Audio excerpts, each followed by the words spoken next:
Hello, नमस्कार। आज जो ये अश्वगंधा पौधे के लिए कार्यशाला का आयोजन किया गया था, तो उस कार्यशाला में आपको अश्वगंधा पौधे के बारे में जानकारी दी गई, तो क्या बताना चाहेंगे कि इसमें आपको क्या जानकारी दी गई? आज जो वंशी प्रोग्राम है, सरकारी स्कूल में जो आपका एक दिवसीय अश्वगंधा के जो कैंप लगाया गया, उसके में आपके माध्यम से आपकी बात के माध्यम से जानकारी दी गई कि अश्वगंधा पेड़ जो है वो किस काम में आता है। जैसे 60 वर्ष की उम्र के बाद ये जो प्रोग्राम आती है, आती है ये दिक्कत आ रही है, तो उस बीच के माध्यम से उस दर्द का निवारण भी आपके द्वारा बताया गया। जैसे कि हाइट वेट कम रहती है किसी की, उसके लिए भी ये बताया गया। तो हर तरीके से और ये पौधा जो बाहर से आप मंगाते हैं अपन लोग, तो इसकी खेती के लिए अगर आप चाहें तो हम यही करें। और ये आपके द्वारा सुझाव दिया गया है, हम इसको मानते हैं और उनके लिए ये बताएं ये वाली बात की इसकी खेती इस सेहत में हो, भारत वर्ष में और अच्छा है। बहुत बहुत धन्यवाद, आपने बहुत अच्छा बताया। और आप अपना नाम बताएं और मुझे ये जानकारी दें कि ये जो खेती के बारे में जानकारी दी गई आपको और बताया गया कि ये खेती जो है आम खेतियों से ज़्यादा फायदेमंद है, तो इस खेती को लेके आपके क्या विचार है? क्या भविष्य में आप इस खेती को करना चाहेंगे? मेरा नाम डॉक्टर सुरेश श्रीवास है। आप लोगों ने जो आयुष विभाग के जो अधिकारी आप लोग आए हैं, जो आपने जानकारी दी इस खेती के बारे में, जैसे जो जमीन किसी काम की नहीं है, जो बंजर जमीन बोलते हैं उसको, उसमें भी अपन इसकी खेती कर सकते हैं। और जो आपने इसकी जानकारी दी है काफ़ी लाभदायक है। ये जो पौधा है काफ़ी लाभदायक है, आयुर्वेदिक में कोई जैसे इसका औषधि है, ये इसका कोई साइड इफेक्ट नहीं है, एलोपैथी में काफ़ी साइड इफेक्ट है। और इस पौधे का सही उपयोग ज़्यादा से ज़्यादा फसल करेंगे। बहुत बहुत धन्यवाद। तो जैसा कि सर ने बताया कि इस पौधे के बहुत अच्छे उपयोग है और खेती में करके हम इसका कई सारा फायदा उठा सकते हैं। बाबू जी, मैं आपसे जानना चाहूँगा, कृपया आप अपना नाम बताएं। पाल साहब, मैं आपसे ये जानना चाहूँगा कि अश्वगंधा की खेती के बारे में बताया गया, अगर आपको मौका मिलता है तो आप इस खेती को करना चाहेंगे कि नहीं? जी बिल्कुल करना चाहेंगे। जी जी, बहुत बहुत धन्यवाद आपका। सर, मैं आपसे जानना चाहूँगा कि जैसे अश्वगंधा की खेती को मध्य प्रदेश शासन, राज्य शासन बहुत प्रमोट कर रहा है, प्रोत्साहित कर रहा है किसान अश्वगंधा की खेती करें, तो आपका किसानों के लिए क्या संदेश है और आप खुद इस खेती के बारे में क्या सोचते हैं, कृपया बताएं। देखिए, सबसे पहले तो मैं सनी कुमार मोरे, माननीय सदस्य छावनी परिषद मोरा, और आपकी जो कार्यशाला है बहुत सराहनीय कार्यशाला है। आपने जो अश्वगंधा के औषधि फायदे बताए, तो हमारे देश में तमाम सारे रोग हैं जिसमें अश्वगंधा, और आपने जैसा बताया कि हमें विदेशों से इम्पोर्ट करना पड़ा, तो जब हम इम्पोर्ट करते हैं तो निश्चित तौर पर हमें किसी देश को धनराशि देना पड़ती है। तो वो अब जब हम लोग यहाँ के किसान या इस भारत में उगाएंगे तो ये पैसा भारत के लोगों को रहेगा।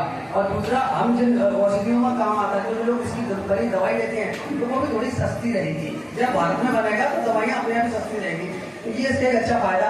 और किसानों को फायदा ये है कि अनुपजाऊ जमीन पर अगर ये लगाते हैं तो निश्चित तौर पर जो अनुपजाऊ जमीन जो कुछ नहीं देती है, आज वो पैसा देगी, तो इससे किसान आत्मनिर्भर बनेगा, संपन्न। धन्यवाद। धन्यवाद आपका। अच्छा, आप अभी अगर ये मौका मिलता तो आप ये खेती करना चाहेंगे अश्वगंधा की? बिल्कुल, निश्चित तौर पर मैं इस खेती को करना चाहूँगा, क्योंकि जैसे आपने बताया कि बहुत इसको देख रेख कम चाहिए, अनुपजाऊ जमीन पर हो जाती है और कम समय में जल्दी परिपक्व हो जाती है, बहुत अच्छी फसल है।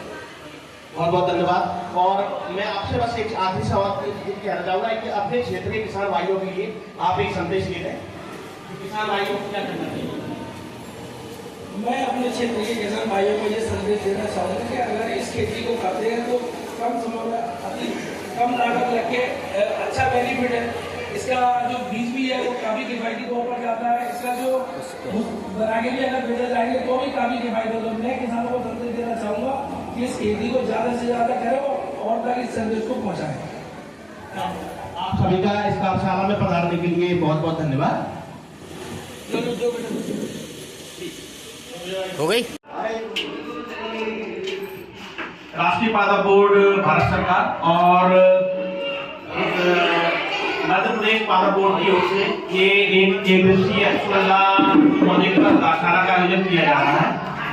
इस कार्यशाला में मैं डॉक्टर विशाल सक्सेना आप सभी लोगों का स्वागत करता हूँ, आपका अभिनंदन करता हूँ। जैसा कि सब लोग विदित है कि अश्वगंधा एक ऐसी औषधि है जिसका हम वर्षों से उपयोग करते चले जा रहे हैं। तो और आप सभी लोग भी भली भांति से परिचित होंगे। अश्वगंधा स्कंद बोलते हैं इसे। ये ताकत के लिए माना जाता है। ताकत से पौधे से मतलब इस औषधि का सेवन करने से शरीर में जो कमजोरियां होती है वो दूर होती है। तो इस पौधे को बहुत सारी आयुर्वेदिक दवाइयां ऐसी होती हैं जिनमें इस पौधे की जड़ का उपयोग किया जाता है बनाने में, लेकिन इस पौधे की खेती अपने यहाँ बहुत कम होती है। बहुत से जो हमें ये पौधा है ना वो चाइना वगैरह से हमको मंगवाना पड़ता है, बाहर से मंगवाना पड़ता है। तो भारत सरकार का एक उद्देश्य है कि इस पौधे की खेती हम अपने यहाँ करना शुरू करें। तो 4 जिलों का चयन किया गया है, उसमें भोपाल है, सीहोर है, उज्जैन है और सागर है। इन 4 जिलों में अश्वगंधा खेती को प्रेरित किया जाना है, प्रोत्साहित किया जाना है। तो उसी के संबंध में आज कार्यशाला रखी गई है कि हमारे किसान भाई अश्वगंधा की खेती करके कम लागत में अधिक से अधिक लाभ कैसे कमा सकते हैं। तो इस कार्यशाला में आज आपको अश्वगंधा पौधे के संबंध में महत्वपूर्ण जानकारियां दी जाएंगी कि हम अश्वगंधा की खेती कैसे कर सकते हैं, अश्वगंधा के फायदे क्या हैं और अश्वगंधा से कम लागत में अधिक मुनाफा कैसे कमा सकते हैं। तो सबसे पहले मैं हमारे बीच डॉक्टर परमानंद आप जी उपस्थित हैं। ये ब्लॉक नोडल अधिकारी हैं अश्वगंधा कैंपेन की। तो मैं उनसे निवेदन करूंगा कि अश्वगंधा के जो औषधीय फायदे हैं वो संक्षिप्त में हम सभी लोगों को बताने का कष्ट करें। धन्यवाद अभिषेक। अश्वगंधा पौधा एक बहुत ही ताकतवर पौधा है जिसकी उपयोगिता हम लोगों को नहीं पता है, इसलिए हम उसका महत्व नहीं समझते।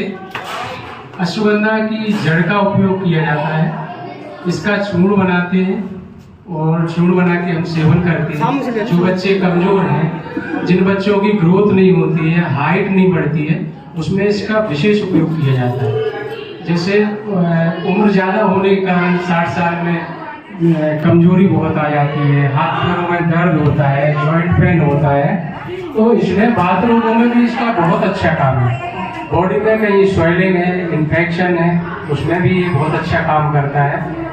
और अश्वगंधा के बारे में बाकी कैसे खेती की जाती है, कैसे क्या इसको किसानों को कैसे लाभ पहुँचे, इसके अश्वगंधा के नोडल अधिकारी हैं जो डॉक्टर सुमित शर्मा जी हैं, आपको उसमें बताएंगे कैसे क्या करना। धन्यवाद परमान सर।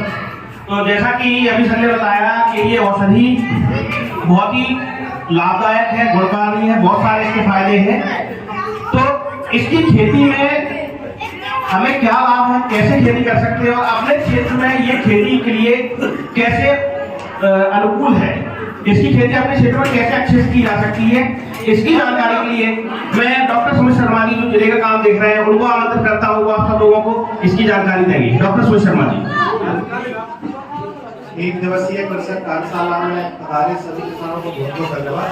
मेरा नाम डॉक्टर सुमित शर्मा है और मैं जिला नोडल अधिकारी अश्वगंधा कैंपेन। जैसे कि अश्वगंधा आप ध्यान में सकते हैं, उसमें अश्व के मूत्र के समान गंध आती है, इसलिए इसको अश्वगंधा कहते हैं। तो अपन को इसकी खेती के लिए ताप वगैरह की जरूरत नहीं पड़ती, जानवर इसको सूख के दूर बन जाता है।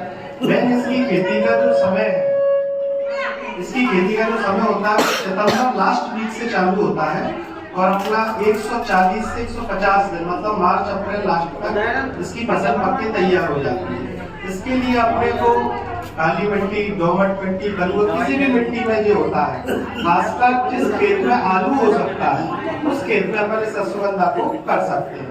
जिस खेत में जल की निकासी प्रॉपर होती हो, जिसमें अगर पानी भरा रहेगा तो वो गल जाएगी, वहाँ फसल नहीं हो पाती। और इसमें सबसे पहले 1 से 1.5 फीट गहरी इसकी जुताई की जाती है। उसके बाद 1 बीघा में 4 किलो बीज की आवश्यकता पड़ती है। कई तरीके का इसका बीज आता है, कई किस्मों की इसकी क्वालिटी होती है, जैसे नागौरी बीज आता है, जवाहर बीज आता है, सिंहपुष्टि बीज आता है।